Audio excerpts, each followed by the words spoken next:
Good morning, everyone. Welcome to the third in the series of industry updates for the UK and Northern Europe markets from Tourism Australia. My name is Pete Mills, and I'm the Partnerships and Distribution Manager based here in London. This morning, Sally Cope, our Regional General Manager, will be talking insights and strategy. We'll also be joined by our colleagues from Destination New South Wales and Tourism Western Australia. Ahead of that, there are a few bits of housekeeping just to let you know about. For the sake of this webinar, we have muted you, but we do encourage you to use the Q&A tab at the bottom of your screen if you have any questions. Any unanswered questions we can't cover on this webinar, we'll endeavour to get back to you offline. Finally, the webinar is being recorded and will be available to watch offline after this event. I will now hand across to Sally Cope, who will give you a brief update and introduce today's guests. Hi, Sal. Thanks, Pete. Good morning, everyone. Thanks for tuning in to our webinar again this month, brought to you by the Tourism Australia team here in London. I hate to admit it, but in recent weeks, I've heard myself using a new word more and more frequently. The team's been teasing me about it. It's Corona Coaster. And it's how I describe this crazy environment we're all currently operating in. With the ever-evolving restrictions on travel worldwide, this last week I feel has been a case of 2 steps forward and 1 step back. I feel for consumers who are trying to take summer holidays in Europe at the moment, and there's this whole question mark hanging over their holiday plans, will we or won't we? It's not dissimilar to in Australia at the moment with the state border restrictions, which have been forced to change sometimes with very little notification. For all of you managing and operating tourism businesses, I'd really like to acknowledge the extreme pressure you face in this uncertain environment. Decision making has taken on a whole new dynamic, and I, for one, have become very familiar with the concept of scenario planning. The TA team here in London has been working remotely since mid-March now. During this period, our 2 key areas of focus have remained quite steadfast, and they are, first of all, to stay connected with our stakeholders here in market and also in Australia. And secondly, just to keep the travel dream alive with inspiring Australian content for consumers to absorb. We're determined not to go dark as a destination in the market. In both cases, we've been really heartened by the high levels of engagement. For example, the Live from Oz content streaming weekend that was hosted back in April has now had over 7 million views from this region alone. And that's, as a reminder, all of that content is still on australia.com for you to access. The distribution team here in London has adapted to the online environment well and trained over 3,600 travel agents just in the last quarter. And I think this really shows that travel agents are still really keen to stay in touch with us as well and with the destination. Our marketing and PR teams to continue to produce some really good content to inspire travellers' future plans. If you haven't listened yet, I can highly recommend our 5-part podcast series that we did in partnership with Monocle Radio. It's called Only in Australia, and you can access it from our trade website. So while the engagement remains high, we'll continue to create more content, obviously adjusting our messaging from dreaming to planning and then to booking when the timing is right. In this ever-changing world, I think it's really important just to keep sense-checking all of our activity. We tend to ask every day, is this still relevant to the consumer? Does this add value and support to our stakeholders? So for example, these monthly webinars, the same applies. So far, we've been receiving some really good feedback, but please keep telling us what you think. Are they relevant? Are they helpful?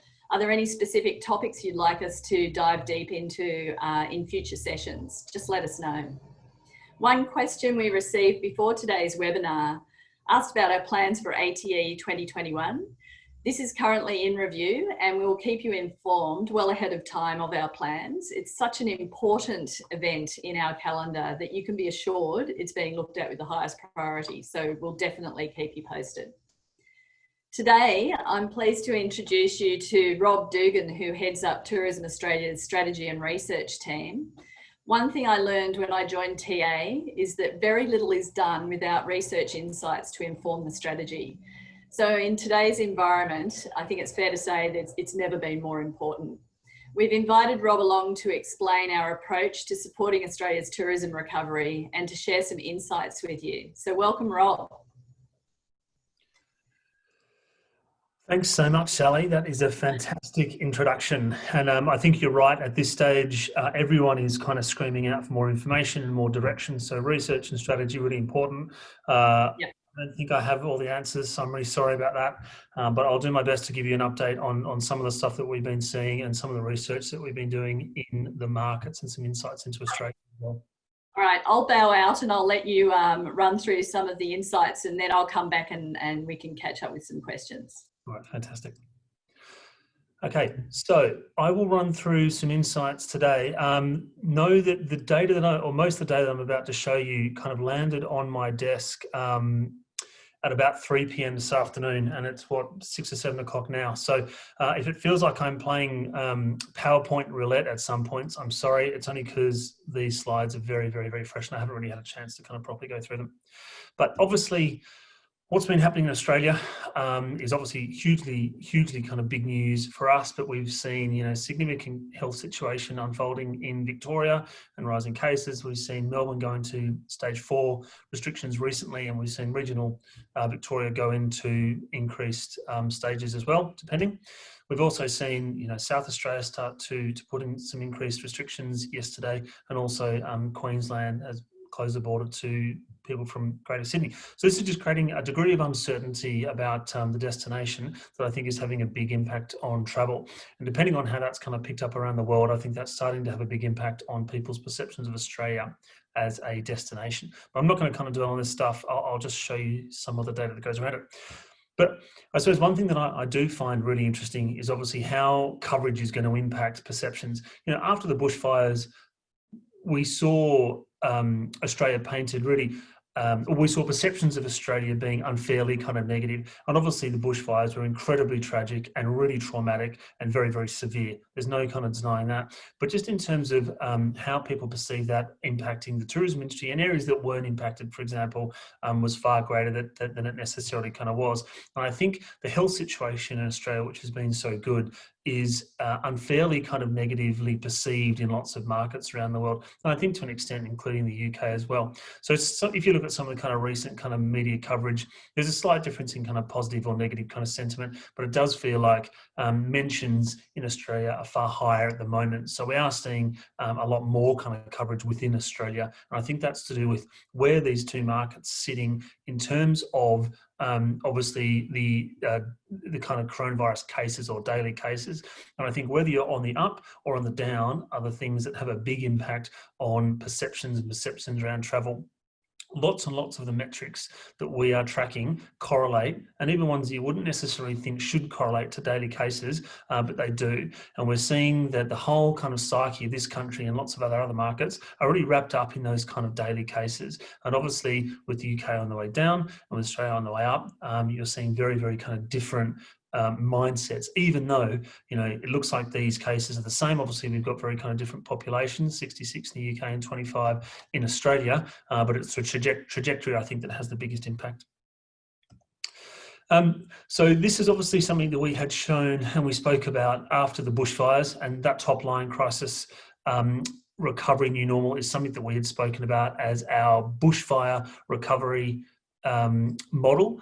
Obviously, we kind of slightly amended that and we added a panic stage up front for the coronavirus. And this is something that we were speaking about when the virus was really kind of kicking off, and how we were going to respond to different consumer mindsets as we went through these stages. And we'd kind of set up some tracking, which I'll take you through in a minute, which was helping us understand where different markets sat within these different stages. But obviously with what we're seeing now is obviously domestically with different states and different scenarios, and with internationally with different markets and different scenarios, and some really wide variations between those kind of scenarios. We're seeing, this being quite a fluid road to recovery, and people going forwards and backwards depending on how those kind of cases are working in those countries. So I just think it's interesting to go back to this and just keep reassessing what is the consumer mindset and how do we play to that consumer mindset, and what are the activities that we should do which will either kind of maintain that demand that we've invested so heavily in the past, or ideally convert that and actually get people kind of traveling here as soon as possible. But that obviously depends on sentiment and borders as well. So there's kind of two bits of main research which we do. Obviously, we've been doing the Consumer Demand Project since 2012, which is kind of biannual now. It's about 16,000 respondents per market per wave, and it's either a 15-minute or a 30-minute survey. So that is a very deep and infrequent kind of survey.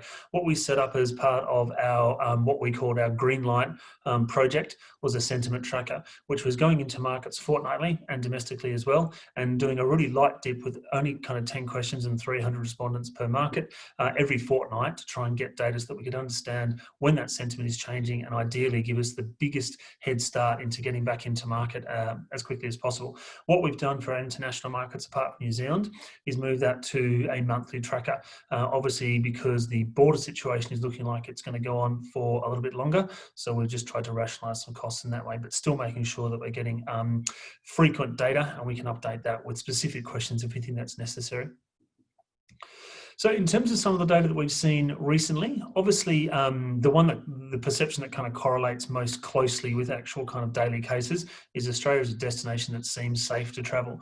Obviously, safety and security is a really important metric for Australia. It's the number one metric for as a driver of decision, a destination choice.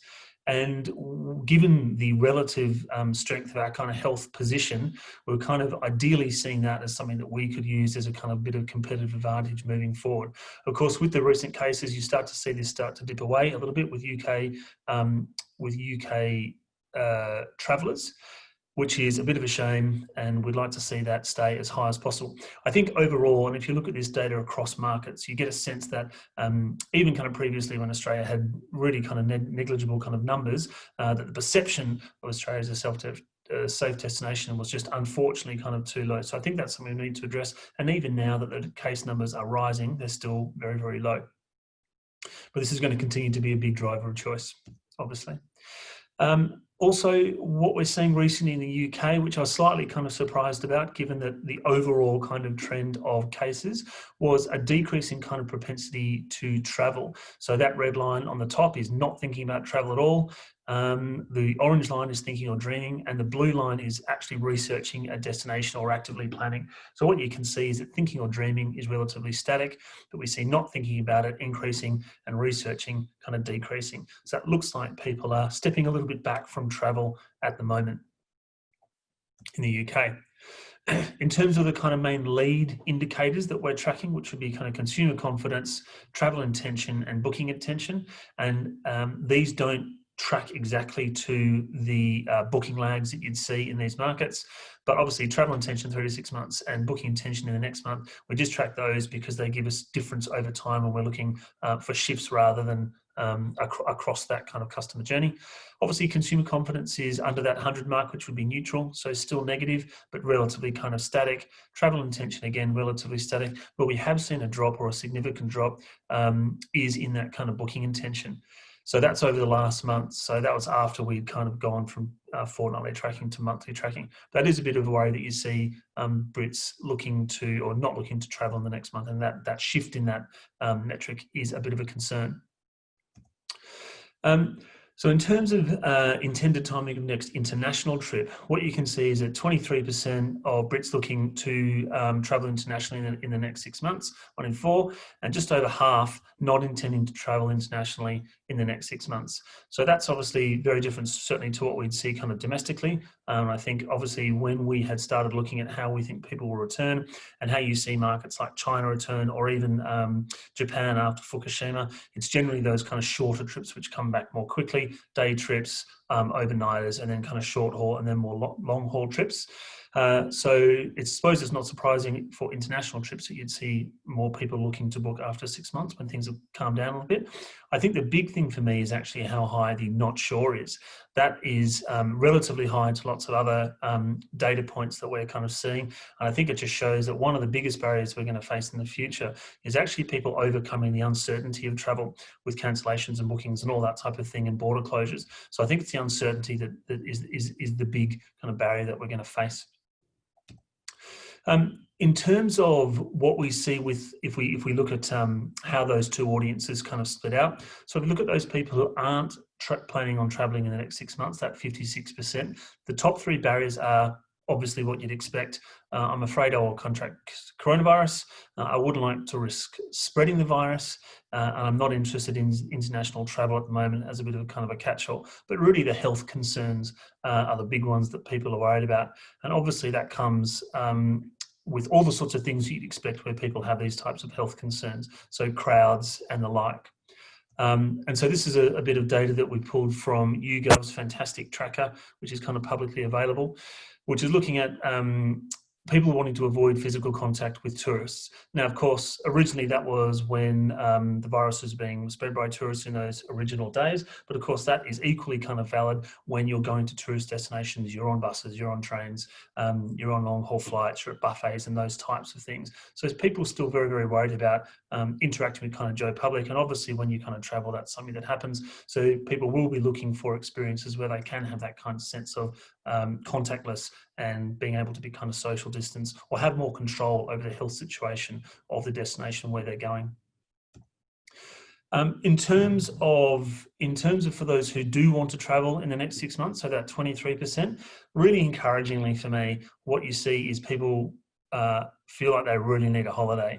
And I think after 2020, I think we will all need a very good holiday. So I think, if you look at these different types of demand and this demand returning at different speeds, I think for those people who are more passionate about travel, more keen to get out there, don't necessarily have the same economic impacts that some more trepidatious travelers might have, or necessarily the health concerns. I feel like there absolutely is demand out there and people really would like a holiday.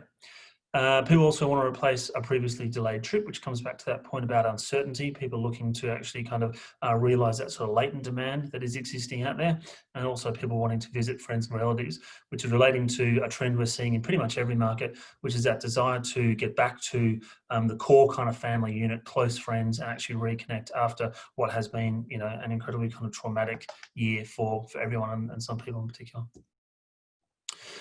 Just to kind of finish, in terms of considering, this is just some basic kind of numbers. There's only one here that I think is kind of really interesting. Obviously, considering travelling to Australia in the next 4 years is 23%, which hasn't changed in the last month, and intending to travel to Australia is 15%. So I think the desire to travel to Australia is high, and obviously we've always had kind of high desire. We want to maintain that kind of desire and demand. It's really in that kind of conversion phase where we really need to kind of maintain the conversion rate. I think, interestingly though, what you see here is that 13% drop, which is, I feel Australia is less impacted by the coronavirus than most other countries. So relative to other countries, even though our health situation is very positive, we're starting to see that kind of drop significantly as coverage of what's going on in Australia increases, which I think is a worry given the relative situations. So to try and summarise that a little bit, obviously the health situation that we're seeing in Australia is starting to show up in our metrics from other markets in the UK. We're seeing that Brits seemingly less inclined to travel soon, so kind of potentially turning away from travel, and that's not related to Australia, that's overall. Obviously, we've got a really high degree of uncertainty around international travel, which is having a big impact on people's desire to do that. The health concerns are the really kind of paramount ones for barriers, stopping people kind of taking international trips. But on the flip side, there's also a big desire, I think, amongst a group of people who are more keen to kind of travel, to just get away and have a holiday after what's been a pretty traumatic year. So I suppose in conclusion, in my mind, Australia has never felt more necessary than now. What we sell is still fantastic, positive, uplifting, energizing experiences. And I think that's really what the world needs. So while there is demand out there, it's obviously quite difficult for us to kind of access it, but certainly feels very, very relevant at this moment and this kind of global situation. So that's all my slides. Thanks, Rob. Sorry, that is quite rushed, and the data is quite recent. So, Thank you, Rob. Sorry, it took me a while to get my camera back on there. So interesting. And I guess there's not a lot of surprises there, and a lot what you was showing that is reinforcing the fact that we expect there will be pent-up demand here in the UK. So it seems that the current situation in Melbourne, though, is having an impact. It's certainly been drawing attention in the media over here. The Australian government has really responded quickly and probably faster than other governments around the world to trying to break the curve of coronavirus spreading. Knowing that you are regularly monitoring the consumer sentiment in Australia too, can you share some insights into how Australians are responding? yeah, absolutely. I have to say, I think that the second dip, anecdotally, and I suppose from the data that we're seeing as well, the second dip is much more psychologically kind of trying. And I think, that's what I was talking about. The trajectory of whether you're on the up or on the down seems to have a really big impact on people's outcomes and their perceptions of the future. So obviously what we've got at the moment is a really high degree of uncertainty. So the numbers are going up. People believe that maybe we come out of lockdown a little bit too soon, and we're seeing some data in that, but obviously hindsight's 2020. But generally people are seeing that the response is kind of proportionate, and we're seeing lots of support for those types of responses, even though they do feel quite harsh at the moment. And I think relatively speaking to lots of other countries, our health situation is very good, so you can argue whether those are over the top or not, but I suppose what we've got in this country is a really good health record. So we've got an opportunity, I guess, to kind of stamp on that, unlike lots of other countries which have a higher degree of community transmission. So, it'd be crazy from a health point of view not to try and do that, even though obviously that's going to have a really big impact on the tourism industry and the economy as a whole. Yeah, understood. Yeah. It's sort of strange. I mentioned in my introduction the whole concept of consistent scenario planning. With the shifting goalposts everywhere, are you ever tempted to change the strategy with all the research that's being undertaken, or have you just got to stick with the program? Oh, yeah, the scenario planning. I mean, it's so funny, isn't it? Because we're just in this washing machine of scenario planning at the moment, and every time you think you've found some kind of solid ground, something kind of slightly changes. I suppose the good thing is what we're not really doing from a marketing point of view is changing strategy kind of dramatically, right? Obviously, domestically we've got a strategy and that's going to hold, and we will just nuance that for different kind of situations. And internationally, we've got kind of something similar. I suppose what you need to do is just plan for flexibility. So in any ways that we can factor in, that we need to kind of have planning cycles, we need to be able to kind of make changes kind of quickly, and we need to be able to kind of jump on opportunities as soon as they become available. I think the thing is, all the data we shows is that there is demand out there, right? It's just a case of trying to find it and trying to access it. So I just think in this situation, you need to be incredibly nimble. And we've been talking about this kind of this approach, I suppose, of kind of pivoting without panicking. And I suppose, obviously the pivot is the kind of, it was unprecedented. Now pivot is the word du jour, maybe, I don't know what's next. But, you need to be able to do that without losing sight of what works and what's important and what we've built in the past, because obviously we've spent a lot of time and money and resources investing in Australia as a brand and building demand for the country, right? So what you don't want to do is undermine any of that or lose any of that. So we need to be nuanced with our approach, but also very conscious of not removing what we've kind of built, I guess. Understood. Rob, before you go, we know that Tourism Australia is planning a domestic campaign, holiday here this year, to encourage Australians to explore their own backyard and really to provide welcome business to the industry, missing out on international visitors down there for the moment. If you personally could pick anywhere in Australia to go right now, where would you go? Look, I am like so many Australians where I've lived overseas. I was in London for 7 years, and I've just not seen nearly enough of this country. I did take my wife across the Nullarbor when we first moved back, which I'm not sure she enjoyed as much as she should have. It probably felt to her like a caravanning holiday across Australia, which in hindsight she would love to do again. But at the time she's probably not right. So I think I'd rather go north at this point. And, you know, the Kimberleys is a really popular destination, as we're seeing from our data, isolation and back to nature and back to country and all that sort of stuff. So I would absolutely love to go up there. Sounds blissful. In fact, perfect segue, because we're going to hand over next to Tourism WA. But thanks, Rob, so much for all your insights. I hope everyone found that interesting. I certainly did.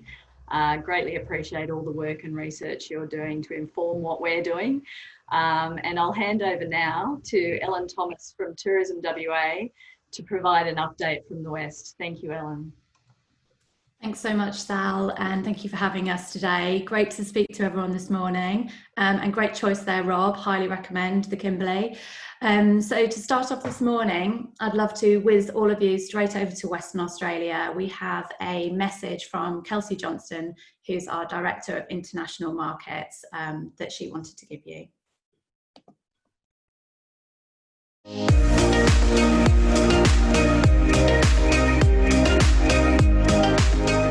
Welcome to the briefings on Western Australia, home of the sunniest capital city in the whole of Australia. Beautiful road trips, incredible nature and adventure, and amazing coastal wildlife experiences that you can all enjoy. We'd love to welcome you, when the time is right, back to our wonderful state. Prior to COVID, Western Australia was bucking the trends on international visitor arrivals, with over 135,000 visitors welcomed to our state. We had achieved this result thanks to all of you in partnership and with airline partners like Qantas, Singapore Airlines and others.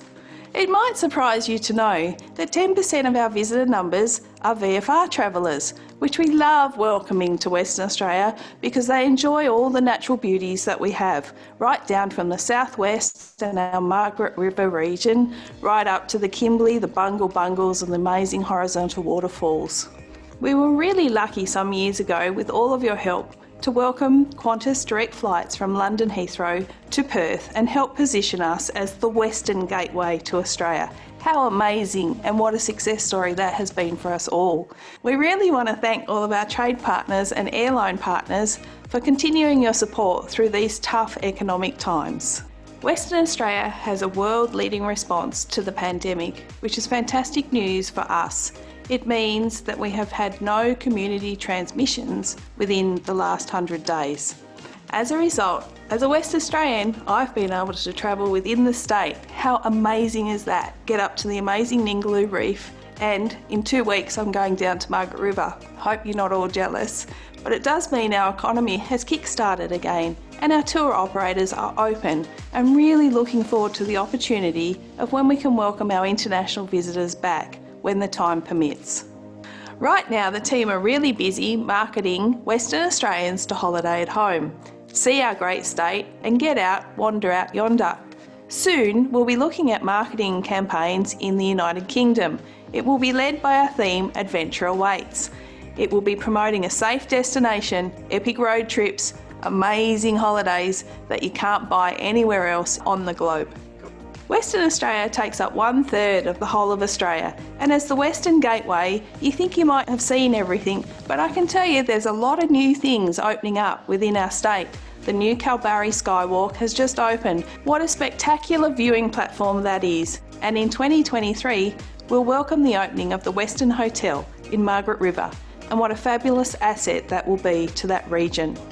We can't wait for the opportunity to welcome your clients back to Western Australia, and Tourism WA remains committed to international marketing and the opportunity to collaborate with you, airline partners and trade partners once again. Thank you very much.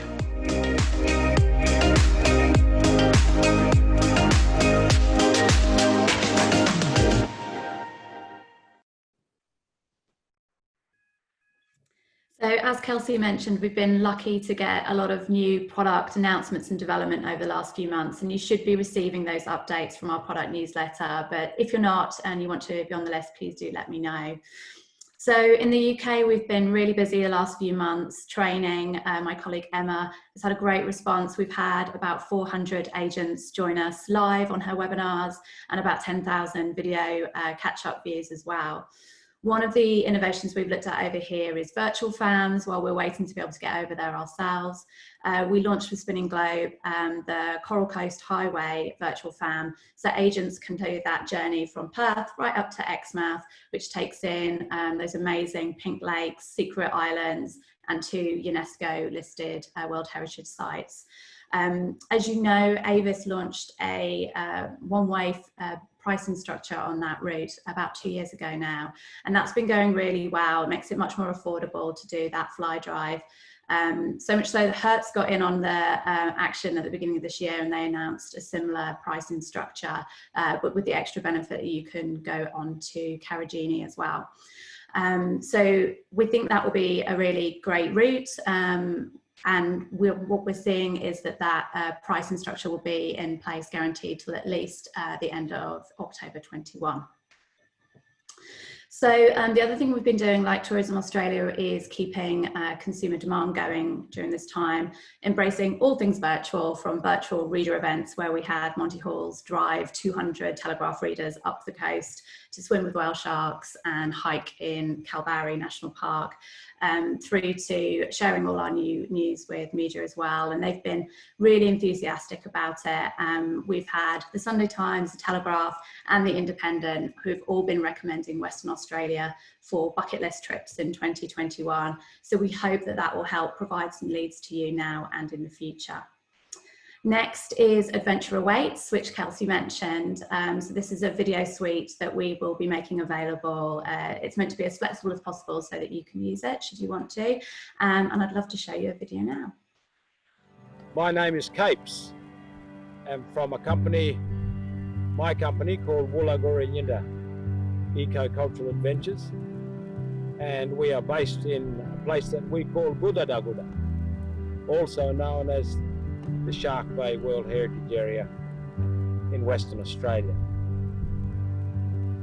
My job through tourism is to introduce our guests to our backyard.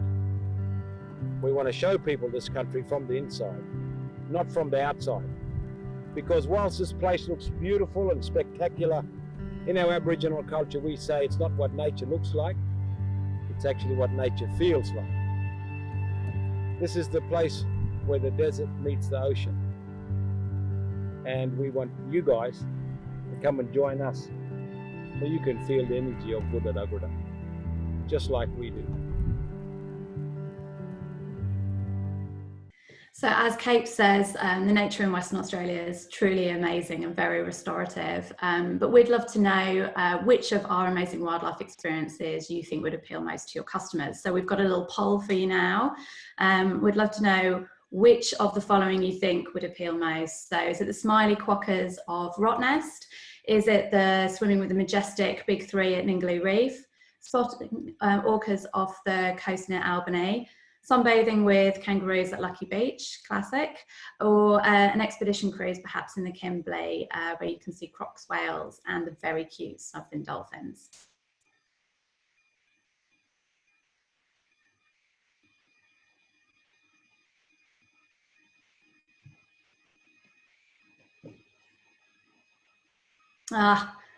Not surprisingly, the irresistible quokkas, of course, came out top on that, although there is some heavy competition from Ningaloo and the Kimberley. So for the quokka fans out there, we are working on a campaign that we hope to be able to launch in the next few weeks, which you might like, so we'll be sure to share that when we can. So next I'd like to introduce two guests to you.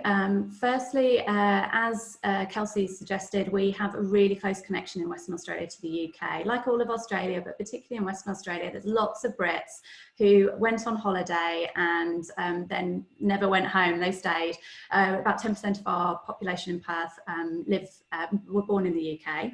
And that means we get about 90,000 visiting friends and rellies every year coming over to see them. Catherine Alsop, the wonderful CEO for Australia Southwest, is one of those Brits who fell in love and joins us today from Bustleton. Hello, Catherine. Hi, Ellen. Also, from the other end of the country, we have Natasha. So she's based in beautiful Broome, and she is Australia's Northwest CEO, and will tempt you all to fall in love with the Kimberley if you're not already. Thanks, ladies, for coming on today. I guess one of the big questions the trade will have right now is how are industry in both your regions responding to the situation, and how they're adapting the product on the ground? Hi, Ellen. Hi, everybody. Look, we've been really fortunate here in the Southwest. We were in lockdown for maybe 6 weeks. So businesses during that time really had a good look at their product, and what we found they have achieved during this time is making their product bookable. So, for example, we've had lots of new winery experiences. Margaret River is obviously very famous for their wine. And so we've got lots of new boutique wineries that we can't wait to share with you that have created some new winery experiences. For example, we've got a great one called Passel Estate. And a passel is a collection of possums.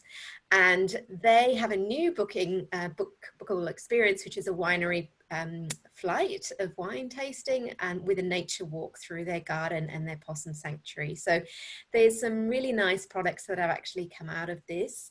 And some of the wineries are actually now starting to make gin. So that's another benefit. We all like a good gin and tonic. So it's been really wonderful to see the businesses you know, really adapt into what they've had to go through here. So, but I can also assure you, I'll just take a moment to assure you that we are moving around in Western Australia and particularly in the Southwest really freely. Yeah. And we're obviously very cautious, but yeah, we're quite lucky at this point in time. We feel very fortunate.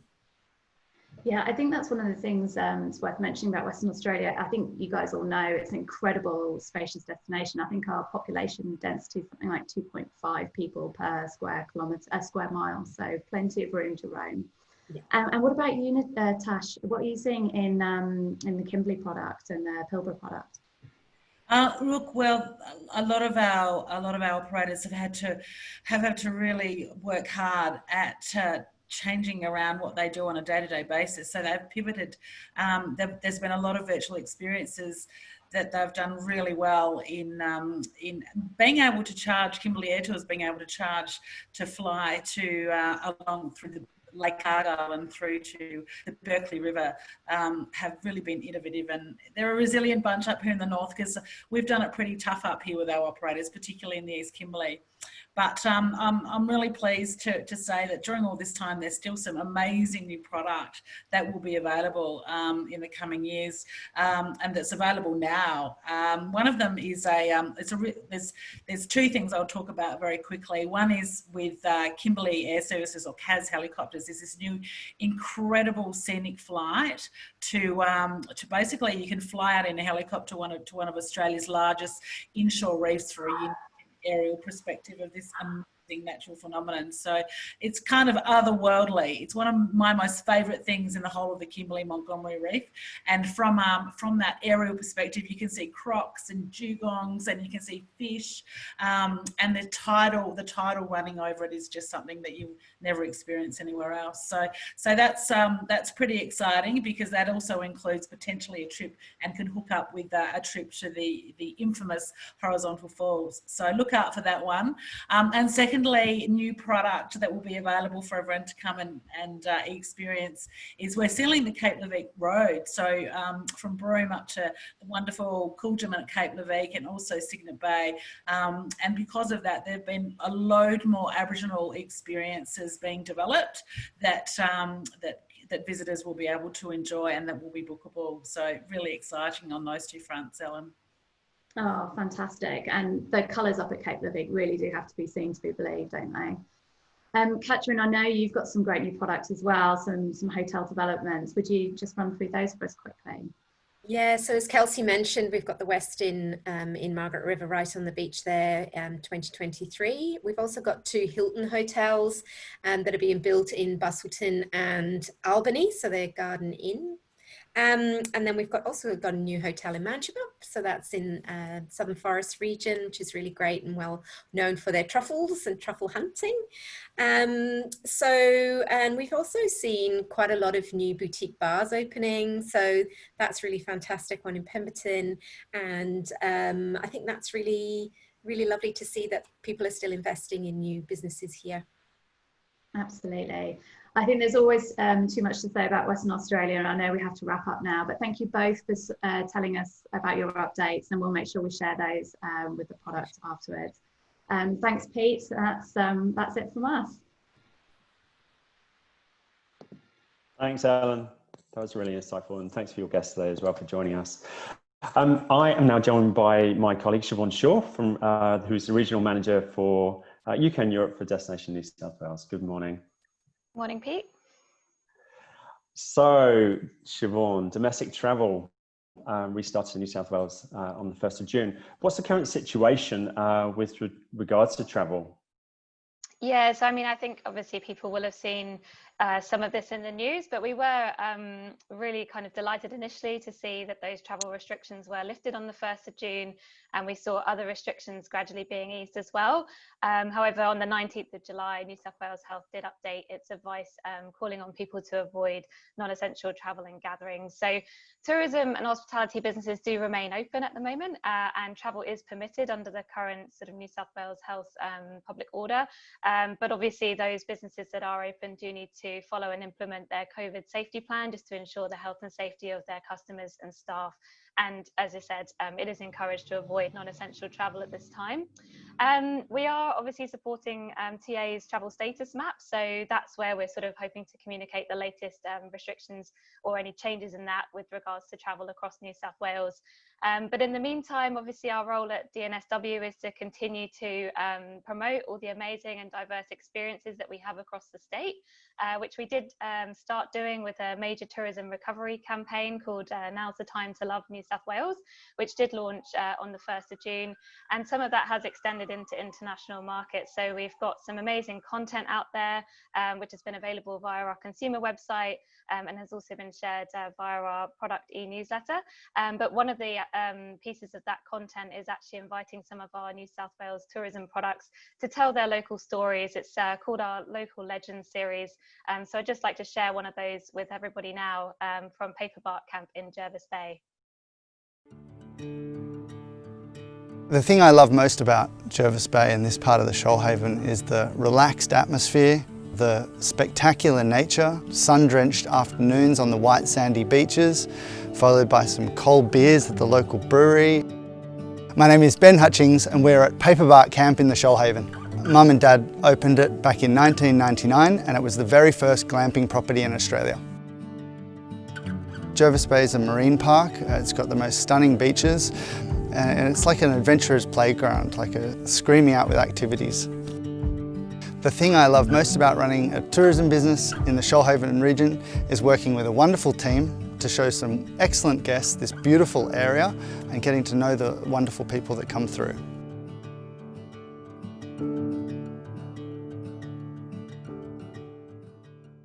So yeah, that's just one of our stories, which you can find on visitnsw.com. And I do encourage anyone that wants to utilise that content. You can get in touch with me to do so, to share via social. You can tag us at visitnsw and also use the hashtag #LoveNSW to continue to inspire customers to consider Sydney and New South Wales.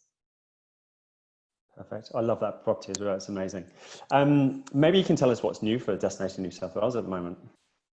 Yeah, so one of our major updates is in May 2020, Steve Cox actually started as Destination New South Wales' new Chief Executive Officer and owner, manager and producer of Vivid Sydney. So prior to joining DNSW, Steve was the Managing Director for Dimmicks Retail for 8 years and held senior positions prior to that with David Jones and the Specialty Fashion Group.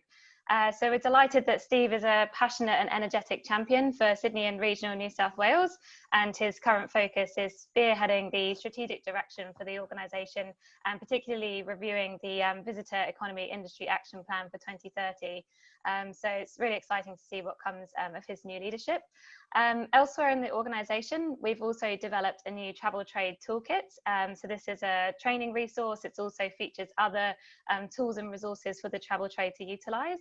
It includes things like a destination video vignettes and also updated export-ready product fact sheets as well.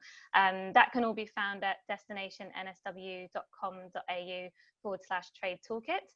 And I just wanted to share a couple of highlights from some of those new products. As some of the other speakers today have alluded to, we are still seeing some new products becoming internationally export ready. So one of those is the Freeland Hiking Company, who organise multi-day and day tours through New South Wales national parks, including the Blue Mountains, the Snowy Mountains, and also Royal National Park. We've also got a new Sheller door, which has been opened by Pearls of Australia at Mooney Mooney on New South Wales Central Coast, which invites guests to explore New South Wales's only pearl farm and also the scenic Hawkesbury River and the surrounding region as well. And we've also got a new tasting facility that's opened recently at Broken Wood Wines in the Hunter Valley, which is a winery that will celebrate its 50th anniversary in October this year. And they've got a new VIP soil to cellar experience, which is a rare opportunity to gain some behind the scenes access to one of Australia's most iconic vineyards. So plenty of new things going on in New South Wales, in spite of the current circumstances. Yeah, busy time, sounds like it. So over the last few months, what, I mean, you've already mentioned a few, but what activities has Destination New South Wales been doing in the UK and European markets? Yeah, so over here locally, we've been focusing on continuing our planning for the year, and as Sally mentioned, being flexible and fluid as the situations change. But ultimately, we're just looking at ways that we can continue to inspire potential visitors to consider Sydney and New South Wales for their next trip.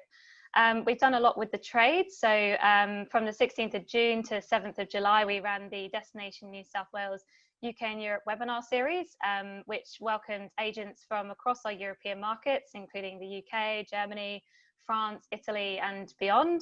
So we were really delighted to have more than 100 agents tuning in live each week, and we obviously had some more tuning in on demand. And we were able to showcase 12 amazing New South Wales tourism products during that series, which is still available to view on demand, or you can find it via our trade Facebook page as well. Additionally to that, we've also worked with you guys at TA, obviously, to deliver additional training webinars via the Aussie Specialist Programme. We've filmed a How to Sell New South Wales interview with Selling Travel, which is just available via YouTube. And we also recently released a New South Wales episode of the Travel Podcast, which is sponsored by Not Just Travel. So trying to find a variety of different and obviously virtual ways that we can communicate some of these amazing destination experiences. We've also continued to be proactive with the media in the UK and try and proactively reach out to consumers that way. And we were fortunate enough to secure a slot with Sky News recently as part of their Virtually There travel series, where we had a live interview and video recorded with Brenda Miley, owner and founder of Let's Go Surfing. So that was a great opportunity for us to beam some of the sunshine from Bondi Beach into UK living rooms, which is a great opportunity for us. And finally, we've also run a consumer direct social media campaign, which ran from sort of late May to the end of June. And that received over 3.2 million video views in the UK alone. So that was a fantastic way, again, to engage with consumers and keep them dreaming and planning of a trip for Sydney and New South Wales. And that content, again, is available for our partners to utilise. There's a series of videos available, but just to give you a taste of what that campaign content contained, I'm just going to share one of those videos with you guys now. Funny thing, time. We used to daydream of places we'd go, but now we're making the most of the time we have. Taking the time to plan not just where we'll go, but when. Making plans for great times, or simply taking time out with the people you love. Soon, the time will come to turn one day into 2 day. Take the time to love Sydney and New South Wales. There we go. Just some of the experiences available in New South Wales. Yeah, it's so lovely, isn't it? So look, we all know there's challenges faced with the COVID-19 crisis, but what do you think are the opportunities for New South Wales? So yeah, I think we touched on some of them in that video there, but I do think that some of the diverse experiences on offer in the state will really lend themselves to the things that people are looking for in a post-lockdown trip. So wide open spaces for one. New South Wales is home to over 870 national parks, so there's still plenty of space to get out and about and immerse yourself in nature. Some of our premium experiences will obviously lend some of the seclusion and the exclusivity that people might be seeking, such as places like Emirates One and Only and Wolgan Valley in the Blue Mountains, or just simply retreating to the UNESCO World Heritage listed Lord Howe Island. And regional New South Wales is obviously really accessible from Sydney. So I think, you know, the state really lends itself to a coastal road trip, and perhaps opting for a motorhome will offer people, again, that seclusion that they might be looking for and that flexibility. And finally, our beaches. So whilst we do have some of the most famous beaches in Australia, there's still more than 2,000 kilometres of coastline to choose from. So plenty of secluded beaches available for people to, you know, avoid the crowds and escape to, including even, you know, some of the secret beaches in or lesser known visited beaches in Sydney, like Milk Beach. I think events as well will obviously play a huge part in return to travel for New South Wales. We've already got our sights set on the Ashes series in 2021, and we also hope to be the host state for some of the matches for the FIFA Women's World Cup in 2023. And naturally, some of our show-stopping events like Sydney New Year's Eve, we hope will draw the international visitors back when the time's right. And finally, you know, with Sydney being a popular international gateway into Australia, we hope we'll start to see some of that early aviation recovery, you know, again, when the time's right. And that obviously gives us a great opportunity to help people explore Sydney and regional New South Wales as much as possible as part of their Australia holiday. Amazing, thank you. And finally, Siobhan, I know we're short on time, but we obviously know that New South Wales was impacted by the bushfires sort of late last year and early into this year. And we obviously understand that recovery is ongoing, but is there any news you can share with us on that front? Yeah, as you say, it's no doubt been a challenging start to 2020, but we do have some positive stories that we've seen coming out as a result of some of the recovery, particularly from the bushfires. And perhaps some of the most heartwarming stories are some of the environmental and wildlife stories that we've seen. So I'm just going to share with you a short video here of one of the amazing koalas. So Lake Innes Nature Reserve Anwin, this is her in the Port Macquarie Koala Hospital, was one of the unfortunate casualties of the bushfires earlier this year. But we were delighted that after a period of rehabilitation in Port Macquarie, that she's now been released into her home habitat, having made a full recovery. So this is really special to see. I also adopted this koala on my last visit to Port Macquarie in December late last year. So it's a little personal win for me as well. I'm really pleased to see this cute koala back in her natural habitat. I love that story. That's great. That koala's got the craziest hair as well. Thank you, Siobhan. We really appreciate you taking the time today and taking us through those insights from Destination New South Wales. Everybody. Thank you so much. Well, that wraps up today's proceedings. Thank you all for joining us. And I'd like to thank today's guests. That's Rob Dugan, Ellen Thomas, Kelsey Johnston, Katrine Alsop, Tash Marr, and of course, Siobhan Shaw. And we will follow up on any questions that came through. And of course, we will send out an email with a link to this recording as soon as we can. And please look out for any invites to our industry update webinars in the coming weeks as well. We'd love for you to join us for those. In the meantime, thank you for joining us today. We really appreciate your time and we look forward to welcoming you back to an industry update very soon. That's bye from us.